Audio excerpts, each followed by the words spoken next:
Hello folks, we're at the cinema. I am here to see Until Dawn.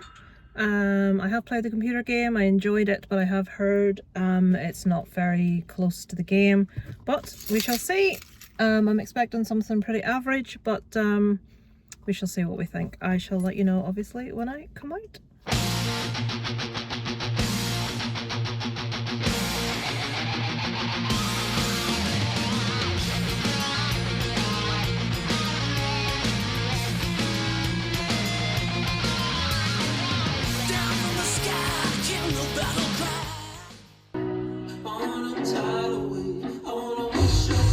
So, I've just got out of Until Dawn. Pardon my shiny nose and greasy face.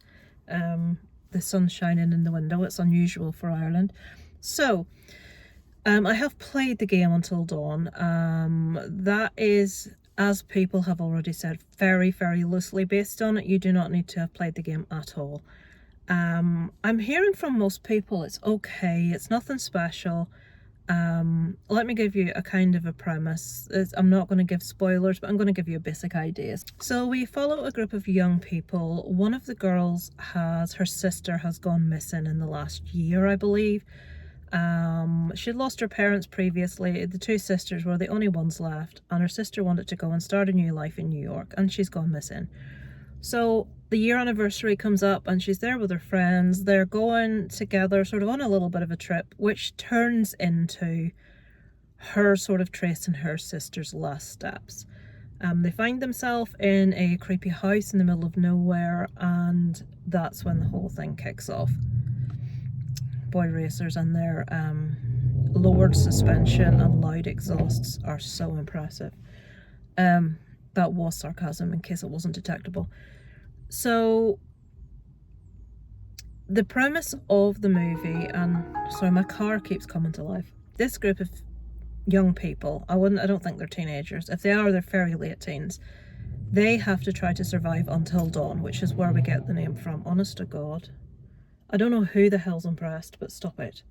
So they basically keep dying every single day, and they don't know how many days they have to attempt to get out of this. They have to try and learn something to sort of help them survive the next night, but unfortunately they keep forgetting everything that's happened. They're trying to piece things together, and can they survive until dawn? Can some of them? Can all of them? Can none of them? And that's the premise. Now, what did I think? I had a lot of fun with that. I was in the cinema on my own in one of the smaller screens, and I have to admit to being a bit creeped out a few times quite near the start of it. When it gets from the middle on, it's a complete gore fest in the best possible way. The effects are incredible. Practical, gory, delicious effects are fab in that.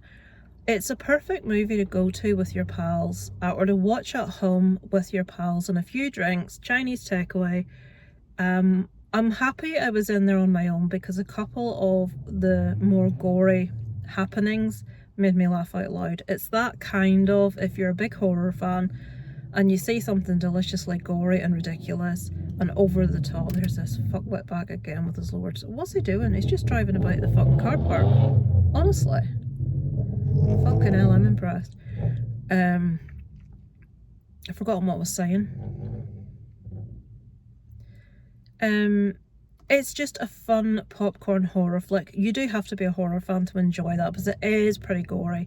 It is pretty scary in places if you're easily frightened. There is a lot of like tense situations. It is a little bit creepy in places. Is it going to scare the pants off you? If you're a seasoned horror fan, no, it's not. But it is going to entertain you. It probably will provoke a few guffaws at the effects. Some of them are just fantastic, out of this world. Really enjoyed that. So yes, I agree with people in saying it's not going to be one of the best movies of the year, but it's certainly going to be one of the more enjoyable movies of the year. If I had to score out of 5, I would actually come in at a 3.5 for that one. I really enjoyed it. I found it a lot of fun. I really like the characters, especially I looked up her name and everything and I've forgotten it. The main girl in this, I will put her name on the screen, I've forgotten it. Apparently she was in Anora, not the main girl, obviously, but I was really impressed with her. I think she's really one to watch. I think she will appear in a lot of stuff. She was very believable, really good sort of like central character. I liked all the characters around her. I can't really complain about anyone. I have people say that everyone's like unlikable. I didn't find that personally, but loved it for the special effects. It was tense, it was creepy, and it did give me a couple of really good giggles in that screen on my own. So thank you for watching, guys. I would recommend you check this out if you're a horror fan. If you miss it in the cinema, rent it. Rent it, have you heard me? It's not like we can rent. Well, you do rent it, don't you, when you stream stuff? You rent it with a few mates, with a few drinks, with a good takeaway, and just enjoy, because it is one for the horror fans out there. So thank you for watching, guys. I hope to be back with you soon for something or other. Over and out from Lisa Loves.